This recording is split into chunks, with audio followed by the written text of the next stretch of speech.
Assalamualaikum warahmatullahi wabarakatuh. Mari klik subscribe di channel ini dan aktifkan tanda loncengnya untuk mendapatkan update pemberitahuan di video berikutnya.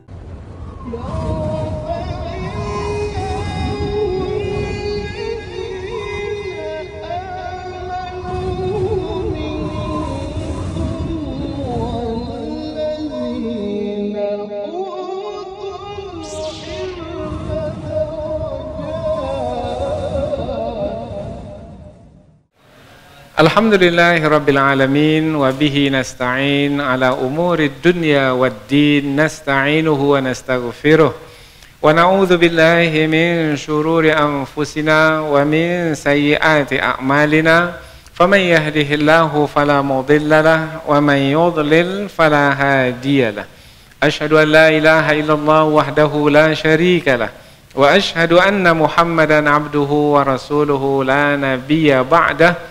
Amma ba'd. Kita bersyukur kepada Allah Subhanahu wa taala yang masih melimpahkan rahmat dan nikmatnya. Kita bersyukur dengan mengucapkan alhamdulillahi rabbil alamin.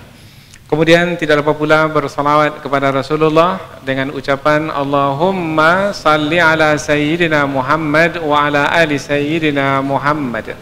Dan bersalam kepada Rasulullah dengan ucapan assalamu alayka ya Rasulullah. Alhamdulillah kita dapat kembali meneruskan pengajian tafsir ayat-ayat suci Al-Quran yang insya Allah kita akan teruskan kepada ayat yang ke-73, 74 dan 75 dari Suratun Nahl, Surah An-Nahl. Ayat 73 hingga 75 masih lagi menerangkan tentang Allah sebagai pemberi rezeki.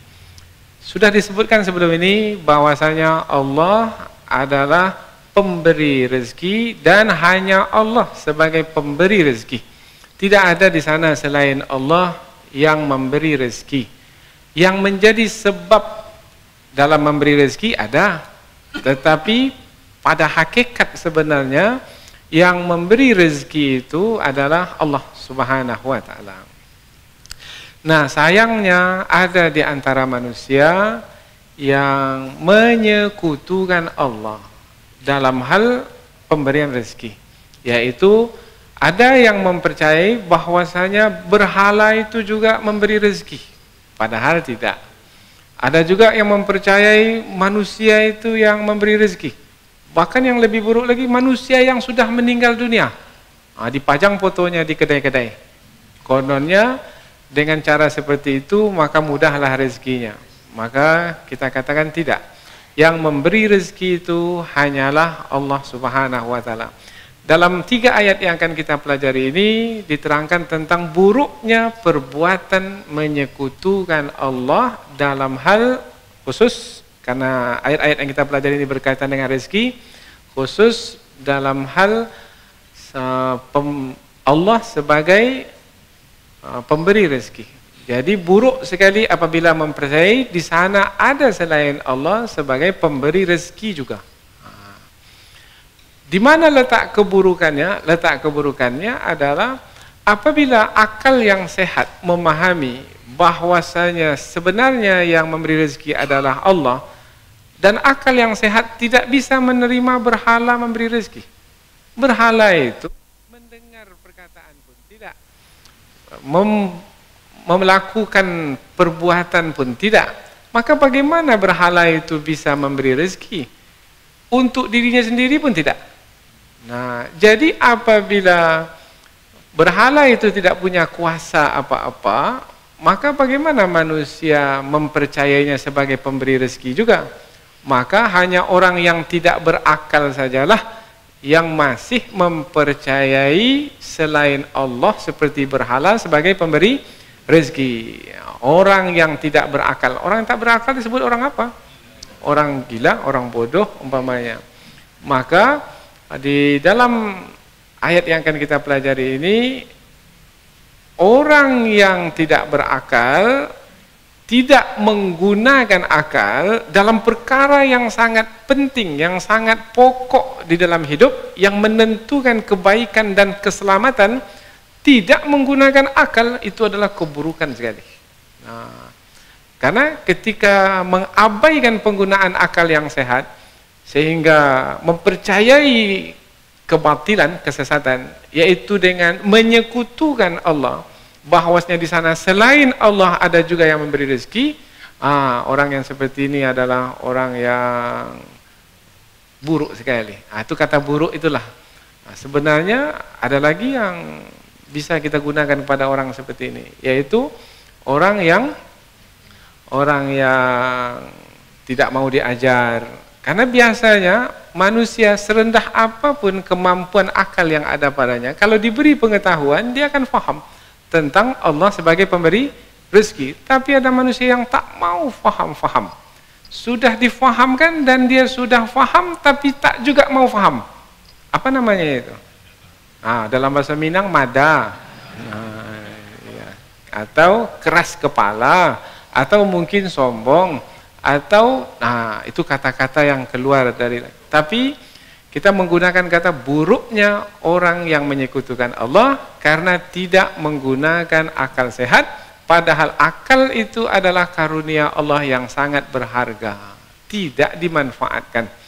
Maka orang seperti ini adalah orang yang menyia-nyiakan karunia Allah yang berharga. Buruknya perbuatan menyia-nyiakan karunia Allah yang berharga berupa akal sehat. Jadi siapa orang yang cerdas sebenarnya? Orang yang mentauhidkan Allah. Lalu orang yang menyekutukan Allah? Orang itu adalah orang yang bodoh. Maka zaman orang-orang yang menyekutukan Allah itu disebut zaman jahiliyah, zaman kebodohan. Mereka itu pandai dalam menyembuhkan penyakit. Pakar sebagai tabib umpamanya, pandai berdagang, berniaga. Li'ila fi Quraisy ilafihim rihlatash shita'i was-saif. Mereka berdagang dari utara ke selatan, dari Yaman ke Syam. Tapi bagaimana disebutkan mereka itu sebagai orang-orang jahiliyah? Karena mereka tidak menggunakan akal fikiran mereka di dalam mentauhidkan Allah Subhanahu wa taala. Nah, pada zaman sekarang ini orang juga pintar-pintar, pandai-pandai, punya gelar-gelar juga, pandai berdagang juga, tetapi banyak tidak pada hari ini yang masih menyekutukan Allah. Masih banyak. Berarti mereka ini pintar atau bodoh? Tak mau disebut bodoh. Padahal sebenarnya mereka tidak menggunakan akal fikiran, karena bagaimana mereka percaya kepada selain Allah. Mengapa Bapak pakai cincin itu? Cincin ini memudahkan rezeki nih, Ustaz. Kalau dibaca-baca kok. Ini sudah dibaca ini oleh dukun, oleh bomoh umpamanya. Maka kita katakan Bapak tidak menggunakan akal fikiran. Karena yang memberi rezeki, yang memudahkan rezeki itu sehingga sampai ke kita adalah Allah Subhanahu wa taala.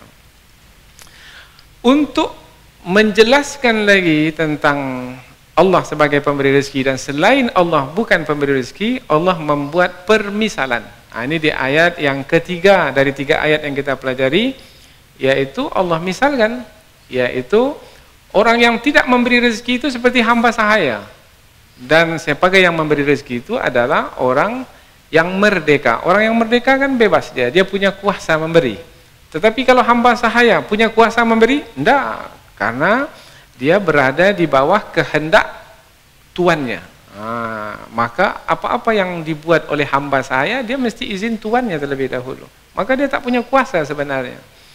Nah, untuk memudahkan tentang Allah pemberi rezeki dan selain Allah bukan pemberi rezeki, atau ada lagi nanti penjelasannya bahwasanya hamba sahaya itu diumpamakan, orang kafir itu diumpamakan seperti hamba sahaya. Kemudian orang yang beriman kepada Allah itu diumpamakan sebagai orang yang merdeka. Nanti kita akan jelaskan. Jadi 3 ayat yang akan kita pelajari ini masih lagi menerangkan tentang Allah sebagai pemberi rezeki.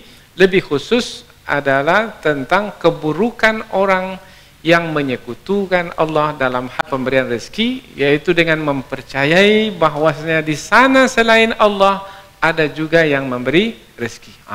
Dengan pengajian ini kita menjadi berhati-hati. Karena sebelum ini kita ada mendengar orang mudah sekali memberikan harta supaya hartanya itu berlipat ganda. Nah, maka dia pergi, rupanya orang itu penipu rupanya. Ada siapa namanya? Ditangkap oleh aparat karena dia menipu. Bisa dia menggandakan uangnya. Dimasukkannya ke dalam kantong. Dan itu yang terpengaruh oleh tipuannya itu bukan hanya orang biasa, orang yang berpendidikan juga. Nah, maka kita kata, enggak, ini rezeki kaitannya adalah dengan Allah Subhanahu wa Ta'ala. Ada juga yang sampai melakukan ritual-ritual tertentu, tujuannya adalah untuk memudahkan rezeki. Mengapa Bapak berendam dengan air bunga-bunga ini? Untuk mudahkan rezeki, Pak. Pak Ustadz. Maka kita katakan, enggak. Nah, kalau berendam tuh mungkin menyegarkan tubuh, bolehlah. Tapi kalau dikaitkan dengan rezeki, jangan. Apa sebab? Sebab di situ ada unsur menyekutukan Allah Subhanahu wa Ta'ala. Jadi 3 ayat ini berkaitan dengan hidup kita dan kita ingin kita terhindar dari perbuatan menyekutukan Allah, karena perbuatan menyekutukan Allah itu adalah kezaliman yang paling besar. Inna syirka la zulmun azim. Baik, selanjutnya kita pindah ke tafsir ayat. Namun terlebih dahulu kita akan baca ayat yang akan kita pelajari ini dan kita terjemahkan secara harfiah supaya kita lebih dekat dengan kandungannya nanti ketika kita menafsirkannya. Allah berfirman, A'udzubillahi minasyaitonirrajim. Bismillahirrahmanirrahim. Wa ya'buduna min dunillahi ma la yamliku lahum rizqan minas samawati wal ardi syai'an wa la yastati'un. Fala tadribu lillahil amthal, innallaha ya'lamu wa antum la ta'lamun. Daraballahu mathalan 'abdan mamlukan la yaqdiru ala syai'in wa man razaqnahu minna rizqan hasana fahuwa yunfiqu minhu sirran wa jahra hal yastawun alhamdulillah bal aktsaruhum la ya'lamun. Allah berfirman, wa ya'buduna, dan mereka itu menyembah min dunillah, selain Allah. Mereka itu siapa? Mereka orang-orang musyrik. Bukan orang-orang yang mentauhidkan Allah, tapi orang-orang yang menyekutukan Allah. Mereka itu menyembah min dunillah, selain Allah, ma la yamliku, yang tidak memiliki, lahum, bagi mereka, rizqan, rezeki. Maknanya mereka itu tak punya rezeki apa-apa. Berhala itu punya rezeki, perbendaharaan rezeki yang bisa dia bagi-bagi kepada orang. Enggak. Minas samawat, dari langit, wal ard, dan bumi, syai'an, sedikit pun, wala yastati'un, dan tidak pula berkuasa. Kita ulang dari pangkal ayat. Dan mereka menyembah selain Allah yang tidak memiliki bagi mereka rezeki dari langit dan bumi sedikit pun, dan mereka tidak berkuasa apa-apa. Berikutnya lagi. Fala tadribu, maka janganlah kamu menetapkan atau menjadikan atau membuat lillahi, bagi Allah, al-amsal, sekutu-sekutu. Dilarang. Jangan sekutukan Allah dengan berhala atau dengan apapun. Inna, sesungguhnya Allah ya'lamu, mengetahui yang benar itu benar. Wa antum, dan kamu, la ta'lamun, tidak mengetahui. Maka yang tidak mengetahui mestinya patuhlah kepada yang mengetahui. Artinya terimalah pengetahuan dari yang maha mengetahui. Jangan buat-buat sendiri, buat-buat kepercayaan sendiri.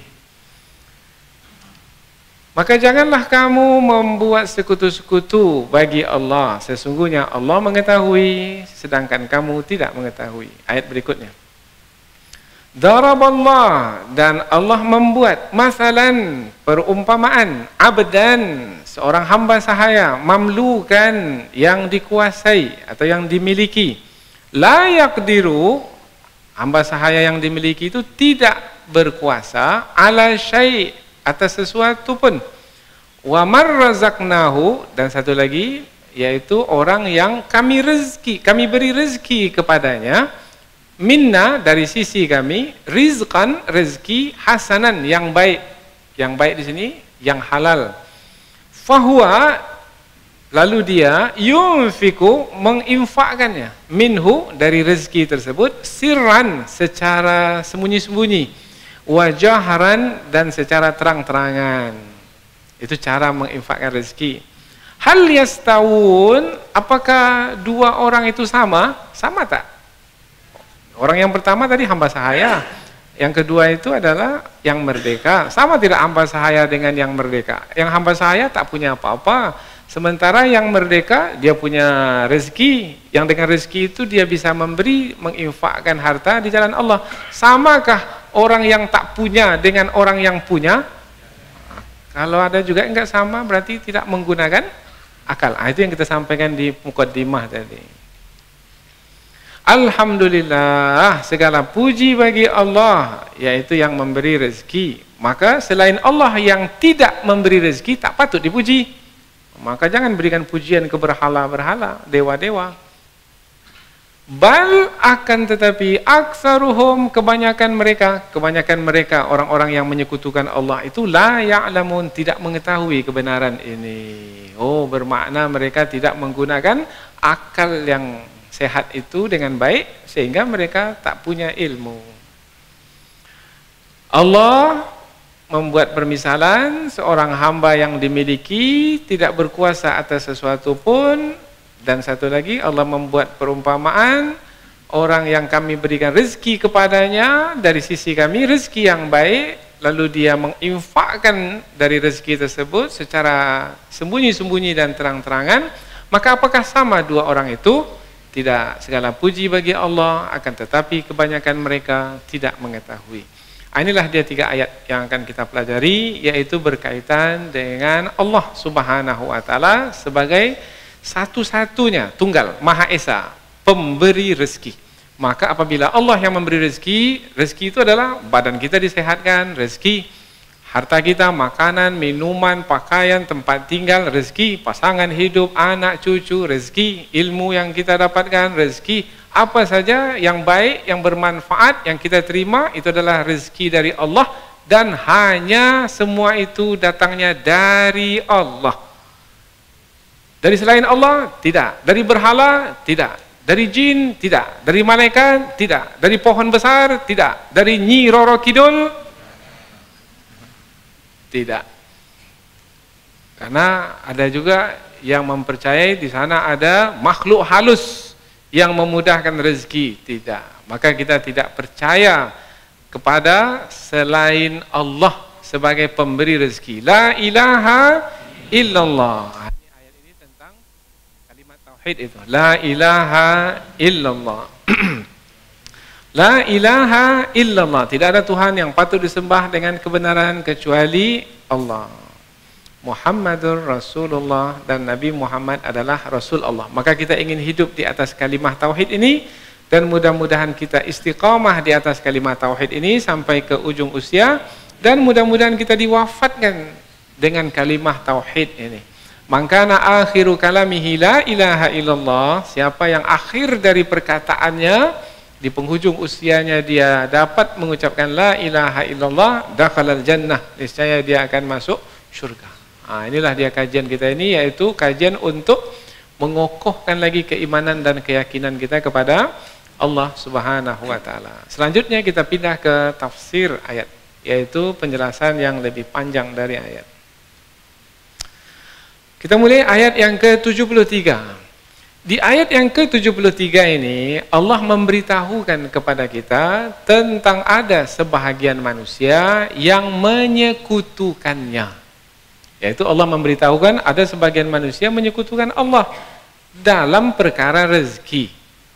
Yaitu ada yang menyekutukan Allah dengan menyembah berhala, kononnya berhala itu berhala pemberi rezeki. Ada namanya, kalau kita cari umpamanya di pusat informasi, dewa pemberi rezeki, ada itu. Bentuknya gemuk, perutnya buncit, kepalanya botak. Dan patung-patung itu, berhala-berhala itu diperjualbelikan dan diletakkan di meja, diletakkan sampai ke dalam kendaraan diletakkan. Maka kita ditanya, ini patung apa ini yang perutnya buncit terduduk ini? Maka katakan ini adalah dewa pemberi rezeki. Itu jawabannya. Jadi ada manusia yang menyembah berhala sebagai pemberi rezeki, ada. Nah, itu contoh bahwasanya ada sebahagian manusia yang mempercayai di sana selain Allah pemberi rezeki. Itu adalah kemusyrikan. Maka Allah memberitahukan jangan sampai seperti itu. Maka di ayat berikut ini fala. Itu larangan dari Allah Subhanahu wa taala. Fala tadribu lillahil amsal. Setelah mengetahui bahwasanya hanya Allah yang memberi rezeki, jangan sekutukan Allah dengan yang lainnya sebagai pemberi rezeki. Wa ya'buduna min dunillah, dan mereka menyembah selain Allah. Yang selain Allah itu Allah beritahukan. Seperti apa selain Allah itu? Allah memberitahu ma la yamliku lahum rizqa, ma la yamliku. Yamlik maknanya memiliki. Memiliki maknanya menguasai. Nah, tidak ada sedikit pun selain Allah itu yang memiliki. Tidak ada seorang pun selain Allah itu yang memiliki. Artinya hanya Allah yang memiliki. Allah memiliki langit, Allah memiliki bumi. Lahu mulkus samawati wal ard. Milik Allah lah langit dan bumi. Apa yang ada di langit, apa yang ada di bumi. Yang memiliki bisa memberi. Yang tidak memiliki memberi apa? Tak ada yang memberi. Bapak bisa memberi? Bisa, karena ada yang dimiliki. Tolonglah Pak, berikanlah saya uang. Saya tak punya. Nah, kalau tak punya macam mana bisa memberi? Maka siapa yang bisa memberi? Yang memiliki. Siapa yang memiliki? Allah. Berhala memiliki? Tidak. Oh, berarti berhala tidak patut untuk disembah sebagai pemberi rezeki. Nah, kan jelas kan? Kalau kita sampaikan ini kepada orang kampung pun bisa faham. Tapi sayangnya orang kota pun tak faham-faham. Maka berarti orang kota itu orang kota yang kampungan. Mala yamliku lahum rizqan, yang selain Allah itu tidak memiliki bagi mereka rizqan, rezeki minas sama, dari langit wal ar, dan bumi. Jadi ada rezeki yang dari langit, ada rezeki yang dari bumi. Nah, maka dijelaskan oleh ulama tafsir, rezeki yang dari langit itu umpamanya adalah hujan yang diturunkan, arahnya dari langit. Sebenarnya bukan dari langit itu betul, karena dari awan yang ada di angkasa kemudian jatuh ke bumi, arah jatuhnya itu adalah dari langit ke bumi, maka disebut dari langit. Maka ulama tafsir menyebutkan rezeki yang dari langit itu adalah hujan. Tetapi ulama tafsir menambahkan lagi, rezeki itu bukan hanya berupa air hujan yang dari langit. Rezeki itu adalah juga redha Allah Subhanahu wa taala. Rezeki itu adalah juga taufik dari Allah Subhanahu wa taala. Rezeki itu juga adalah bimbingan, hidayah dari Allah taala. Nah, itu rezeki karena itu bisa mendatangkan manfaat dan kebaikan bagi kita. Nah, apakah semua itu bisa didapatkan dari berhala? Tidak. Mengapa menyembah berhala juga? Nah, ini kepada yang menyembah lah. Nah, tidak memiliki akal sehat. Nah, itulah dia. Tapi kalau kita sebut bodoh bapak ini, marah dia. Itulah manusia. Maka mungkin perlu diskusi, perlu berbagi pandangan, sehingga nanti akan muncul fitrah pada dirinya, sehingga dia kembali ke akal sehat. Wal ard, dan dari bumi. Rezeki dari bumi itu apa? Nah, ulama tafsir menyebutkan kalau dari bumi bermakna yang tumbuh dari bumi, tanam-tanaman. Yang dari bumi itu apa? Bukan hanya tanam-tanaman, apa saja yang dapat dimanfaatkan dari bumi. Ada yang dari dalam perut bumi. Nah, yang dari dalam perut bumi itu adalah barang galian. Nah, itu adalah rezeki dari siapa itu? Dari Allah Ta'ala. Siapa yang menguruskan minyak bumi yang ada dalam perut bumi itu? Ada berhala menguruskannya? Tidak. Banyak berhala di situ, tapi malah tak ada barang galian di situ. Nah, mestinya kalau memang ya banyak berhala disembah di situ, barang galian numpuk di situ. Enggak, tapi ini ada padang pasir, tak ada apa-apa di situ. tapi minyak, bumi banyak numpuk di situ. Maka siapa yang meletak-letakkan di sini ada banyak minyak, di sini banyak emas, di sini banyak tembaga, di sini banyak ini. Ini siapa yang bagi-bagi ini? Adakah manusia yang membaginya? Jin, malaikat, berhala? Tidak. Semua akan menjawab yang membaginya adalah yang menciptakannya, yang menciptakan bumi ini. Siapa yang menciptakan bumi ini? Maka akal sehat akan mengatakan Allah Subhanahu wa taala. Wala yastati'un. Sebelum kepada wala yastati'un ada kata syai'a sedikit pun. Maknanya Allah menidakkan atau menafikan sedikit pun tidak ada rezeki dari selain Allah. Tidak ada. Maka jangan katakan bahwasanya ada sebagian rezeki itu dari selain Allah. Enggak. Tapi kita lihat ada rezeki itu dari orang tua kita umpamanya. Orang tua itu sebab anak itu mendapat rezeki. Teman itu adalah sebab kita mendapat rezeki melalui tangan teman kita. Bukan dari teman kita itu, betul. Apa sebab? Sebab teman kita itu sebenarnya tak memiliki apa-apa juga. Teman kita itu dan hartanya dimiliki oleh siapa sebenarnya? Oleh Allah. Maka berlakunya teman memberi kepada kita itu atas izin Allah. Allah izinkan teman memberi. Allah tidak izinkan teman kaya tapi dia tak memberi apa-apa. Apa sebab? Sebab Allah tak izinkan. Karena yang menentukan sebenarnya sehingga rezeki itu sampai kepada kita adalah bukan teman sebagai teman, tetapi Allah yang mengizinkan teman itu sehingga kita mendapat rezeki. Jadi kalau minta rezeki kepada siapa?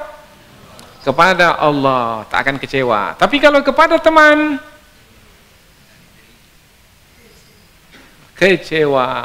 Harap-harap teman membantu kita karena kita telah membantunya ketika dia susah, tetapi rupanya ketika dia sudah senang sekarang lupa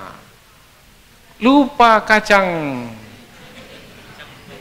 kepada kulitnya, karena tanpa kulit itu siapalah kacang sebenarnya, tapi itulah dia kacang yang lupa kepada kulitnya. Ini pepatah. Mana pula ada kacang lupa pada kulitnya? Ini adalah pepatah untuk menerangkan bahwasanya ada orang yang tidak mengenal Allah Subhanahu wa taala sebagai yang memberi rezeki, sehingga selain Allah yang dipuji, yang dipuja. Padahal Allah lah yang mestinya dipuji dan dipuja. Maka nanti ada kata alhamdulillah dalam ayat berikutnya. Segala puji bagi Allah. Wala yastati'un, dan tidak pula mereka mampu. Tadi la yamlik, sekarang la yastati'. Nah, maknanya la yamlik tidak memiliki, la yastati' tidak mampu. Ada orang yang memiliki, punya, tapi dia tak mampu memberi. Ada itu. Ada punya uang, ada, tapi dia tak mampu memberi. Apa sebab tak mampu memberi? Karena umpamanya tak diizinkan oleh suaminya umpamanya. Atau dia tak punya kuasa untuk memberi, karena orang yang diberi itu mungkin mesti didatangi terlebih dahulu. Dia punya, tapi dia tak bisa memberi. Umpamanya ada sahabat kita yang memerlukan di pedalaman sana, kita punya uang, punya, tapi untuk menyampaikannya kita tak mampu. Allah Subhanahu wa taala memiliki dan mampu untuk memberikan apa yang dimilikinya itu kepada siapapun, sampai kepada makhluk yang ada dalam lubang yang paling dalam sekalipun. Itu kemahakuasaan Allah. Berhala mampu. Mungkin dikalungkanlah emas di lehernya, tapi dia tak mampu memberikan emas. Ada punya dia, ada punya berhala itu. Tapi dia tak mampu untuk melepaskan kalungnya, itu pun dia tak mampu. Bergerak pun dia tak mampu. Terduduk aja lah dia di situ selama-lamanya, karena dia la yastati'un, tak punya kemampuan, tak punya kuasa. Maka yang tak memiliki, yang tidak berkuasa, apakah layak untuk disembah? Kalau disembah juga, yang menyembahnya itu yang bermasalah, yang tidak menggunakan akal sehat. Inilah ayatnya, sederhana sekali. Tapi banyak manusia yang terperangkap Di sini banyak sekali. Apalagi di zaman batu akik kemarin itu. Oh, itu sekarang dah tak ada lagi nampak batu akik. Dulu saya tengok di setiap jari ada batu akik. 5 jari 5 pula batu akik. Besar-besar. Usah untuk melempar anjing gitu. Besar sekali. Mengapa bapak pakai ini? Oh, yang ini untuk memudahkan rezeki, ini untuk mengobati penyakit yang kita katakan enggak. Batu ni tak punya ada kuasa apa-apa. Kalau sebagai perhiasan boleh, silakan. Tetapi kalau sudah sampai kepada kepercayaan pula, di situ menyekutukan Allah Subhanahu wa taala. Fala tadribu lillahil amsal, maka janganlah kamu membuat perumpamaan, janganlah kamu membuat sekutu-sekutu bagi Allah. Al-amsal di sini ini yang semisal dengan Allah. Yang semisal, yang sama, serupa, yang seperti Allah dalam memberi rezeki. Ada? Tak ada. Jangan. Kamu dah punya ilmu sebelum ini. Dalam ayat sebelum ini sudah ada pengetahuan. Nah, dengan pengetahuan itu maka Allah pun melarang. Kamu dah tahu sekarang, maka jangan kamu membuat bagi Allah itu sekutu-sekutu. Innallah, sesungguhnya Allah ya'lam, Allah mengetahui. Allah mengetahui yang benar itu benar, yaitu yang benar itu adalah hanya Allah pemberi rezeki. Allah beritahukan dalam ayat sebelum ini. Maka terimalah ilmu yang dari Allah itu. Jangan buat-buat kepercayaan sendiri. Nah, itu. Karena ada juga yang membuat-buat kepercayaan sendiri. Maka Allah larang. Wa antum la ta'lamun, dan kamu tak mengetahui. Nah, kalau berkaitan dengan kepercayaan ini, serahkanlah kepada Allah Ta'ala. Allahu ya'lamu, maka Allah Subhanahu wa taala sampai bersaksi. Syahidallah, Allah bersaksi. Annahu la ilaha illa huwa. Tidak ada Tuhan yang patut disembah kebenaran kecuali Dia. Allah bersaksi tentang dirinya sebagai pemberi rezeki, tak ada yang lain. Nah, kalau sudah sampai kepada Allah bersaksi, terimalah persaksian Allah itu. Jangan kita membuat-buat pula sehingga bersaksi pula bahwasanya di sana ada selain Allah yang beri rezeki. Maka kalau kita punya keyakinan seperti ini, kita akan tenang. Ini pengaruhnya kepada diri kita. Kita tak akan pernah gelisah. Maka jangan fahami bahwasanya suami itu yang memberi rezeki, enggak. Umpamanya ketika suami dah sakit, Allah, lah payah nampak hidup awak Allah. Bukan suami itu yang memberi rezeki. Memang melalui sebab suami. Tetapi yang memberi rezeki itu adalah meninggal suami. Bukan habis segala-galanya, enggak. Bukan berakhir kita tidak akan mendapat rezeki lagi. Bukan. Berakhirlah saya dapat rezeki ini karena suami dah meninggal. Bukan. Karena yang memberi rezeki itu adalah Allah Ta'ala. Itu membuat istri menjadi tenang karena bergantung kepada Allah, tidak bergantung kepada makhluk, tidak bergantung pada suami, tidak bergantung pada anak, tidak bergantung kepada selain Allah. Kemudian kalau ada orang yang mengancam-ancam kita dengan rezeki umpamanya, maka kita tak perlu takut. Apa sebab? Rezeki bukan dari dia. Bukan. Saya pecat bapak nanti, maka apa yang bapak dapat bisa makan lagi nanti selepas ini? Bukan bapak yang ngasih makan saya. Yang ngasih makan saya adalah Allah Ta'ala. Nah, tapi kalau kita tak punya jabatan, apa yang akan dipecatnya?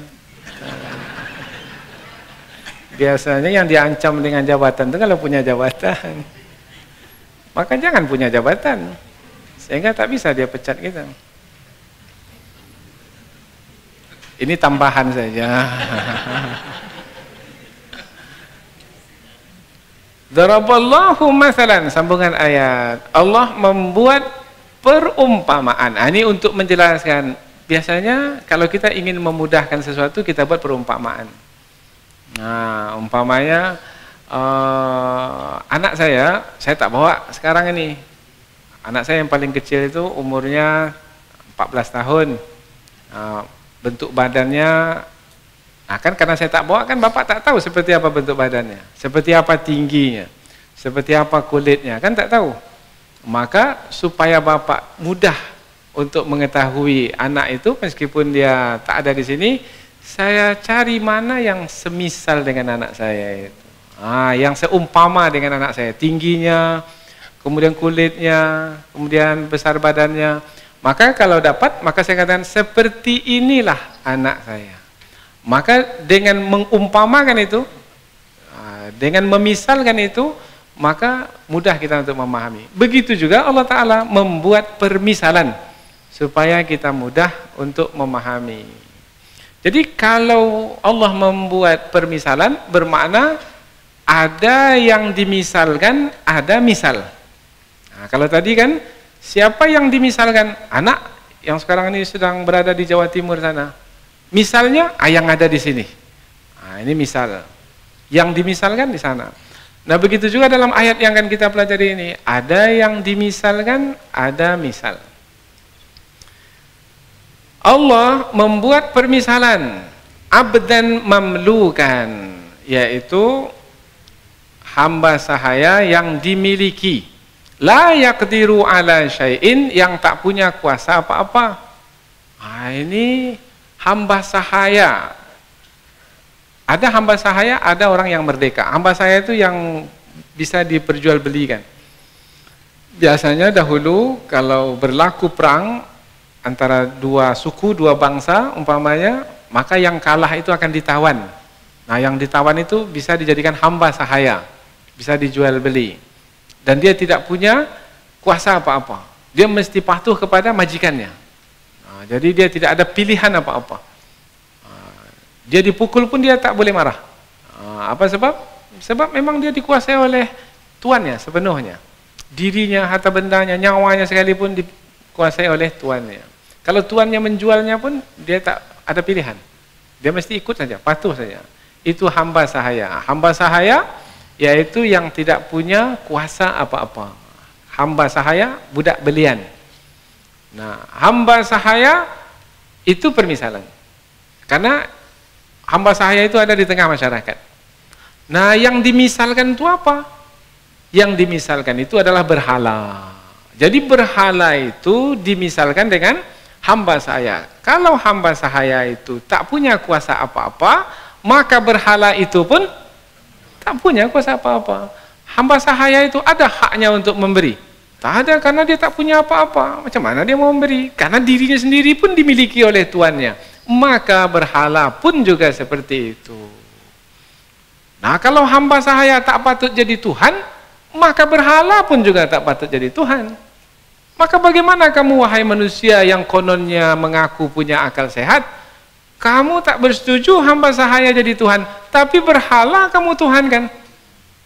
Itu namanya, sambunglah sendiri itu, apa tuh namanya? Nah, ya itu tidak konsisten dalam menggunakan akal. Nah, itu bahasa lembutnya begitulah. Sebenarnya tak berakal. Karena orang yang berakal tidak akan mungkin seperti itu cara berpikirnya. Allah membuat permisalan hamba sahaya yang dimiliki la yaqdiru ala syai'in. Nah, seperti itulah perumpamannya. Wa man razaqnahu minna rizqan hasanan fahuwa yunfiqu minhu sirran wa jahra. Dan satu lagi yaitu orang yang memiliki. Tadi hamba sahaya tak memiliki, yang satu lagi memiliki. Siapa yang memiliki itu? Orang yang Allah beri rezeki kepadanya, maka dia dapat rezeki. Yang dengan rezeki itu rezeki yang halal, dia menginfakkannya. Bermakna dia punya kuasa. Mengapa dia punya kuasa memberi? Karena dia punya, dia memiliki. Kemudian dia memberi dengan sirran, sembunyi-sembunyi, wajahran. Ini cara memberi itu ada yang sembunyi-sembunyi. Tangan kanan memberi, tangan kiri tidak mengetahui. Kemudian jahran maknanya terang-terangan, orang lain tahu. Nah, dua-duanya boleh ya. Sembunyi-sembunyi menginfakkan harta boleh, terang-terangan boleh. Yang tak boleh itu riya. Nah, riya.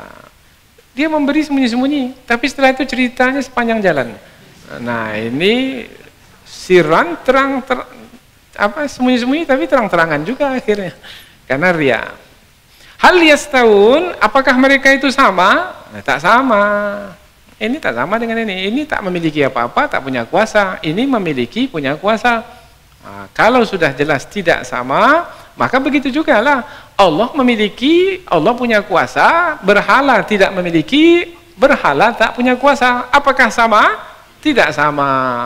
Maka alhamdulillah, segala puji bagi Allah.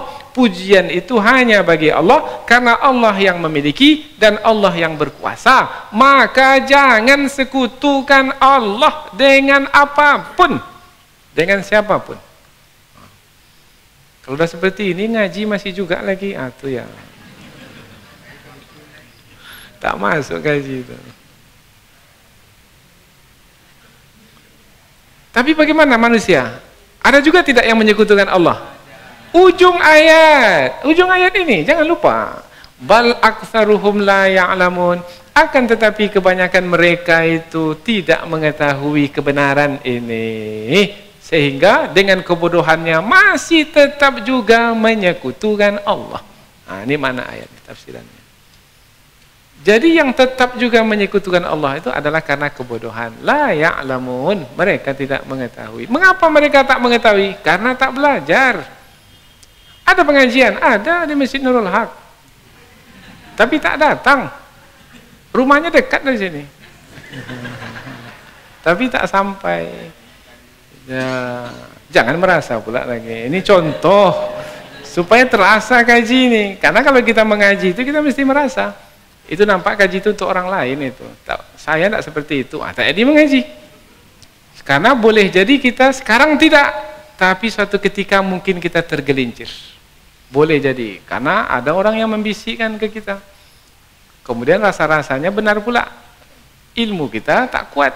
Akhirnya kita terpengaruh dan ikut. Bapak kalau mau mudah rezeki, ini kan Bapak mau jadikan kendaraannya kendaraan rental nih. Maka supaya banyak nanti orang yang menyewa kendaraan Bapak, maka kita mandikan kendaraan Bapak. Nah, dengan air bunga umpamanya. Nah, biasanya begitu Pak. Ini banyak nih kendaraan yang kami telah ambil dari teman-teman kita untuk kami sewakan. Nah, yang banyak disewa itu adalah yang sudah kami mandikan. Bagaimana Pak? Bapak mandikan tidak kira-kira? Bersedia tidak kendaraan Bapak ini dimandikan? Karena dia ingin mendapatkan